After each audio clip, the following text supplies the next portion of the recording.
Este fin de semana arranca ya la temporada 2019 de la Fórmula 1 y el circuito urbano de Melbourne será la sede de la primera carrera del año, siendo 21 las que integran el Mundial 2019, que cerrará el 1 de diciembre en Abu Dhabi y que incluye los de España el 12 de mayo y México en el Autódromo Hermanos Rodríguez el 27 de octubre.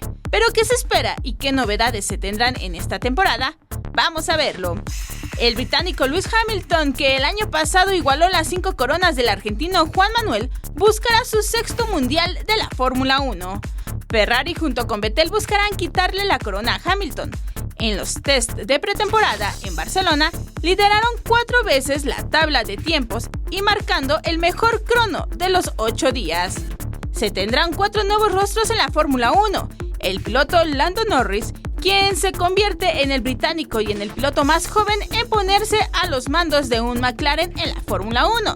George Russell, joven de 21 años, con una gran madurez y seriedad, llega a la escudería de Williams. Alexander Albon será el primer tailandés en competir en la categoría reina del automovilismo, esto en la escudería Toro Rosso, y Antonio Giovinazzi, quien forma parte de Alfa Romeo Racing.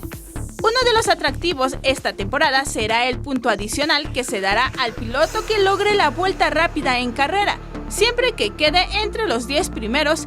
Esto será un punto clave y decisivo en la lucha por el campeonato.